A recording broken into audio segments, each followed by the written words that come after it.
Sugatan ng isang lalaki matapos pagsasaksakin sa Navotas City. Depensa naman ng suspect, makailang beses na siyang binuli ng biktima.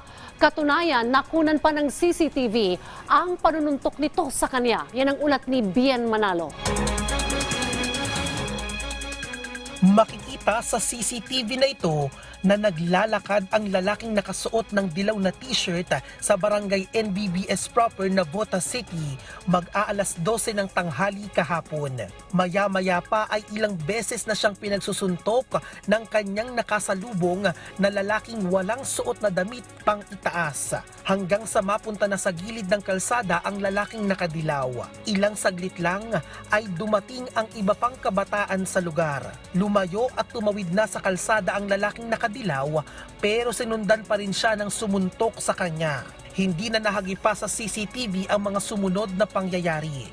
Pero ayon sa mga pulis, ang nakadilaw na lalaki sinaksak ng sumuntok sa kanya. Nang magkita itong magkaibigan ay bigla na lang sinapak nitong nambubuli itong suspect. Kaya napuno itong suspect at umuwi ng bahay at kumuha ng samurai at sinaksak sa likod ang victim natin. Isinugod sa ospital ang 23 taong gulang na lalaki na nasaksak sa bahaging likuran.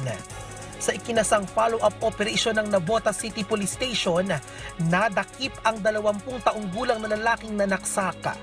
Na-recover sa kanya ang patalim na ginamit sa krimen. Ang pinagpatan po talaga ng insidente ito ay tungkol sa pambubuli ng biktima natin. Ano particular na pambubuli ba ginawa niya? Yun nga, palagi siyang sinasaktan pag nakikita sila. Yun, isa po yung sa pinagugatan ng away nila. Aminado naman ang suspect sa nagawang krimen at inamin ding ilang beses na raw siyang nakaranas ng pambubuli. Handa rin daw siyang magsampa ng reklamo laban sa kaibigan na ilang beses na nambuli sa kanya. Una, sinunod niya po yung balikat ko, pinabayaan ko lang. Ito, yung sapak niya ako, hinahayaan ko lang dito. Pero ito yung ayun, sinapak niya naman po ako. Pinabayaan, hinahayaan ko lang pwede nang susundan niya po malapit sa bahay namin. Hindi na po nandilim yung paningin ko.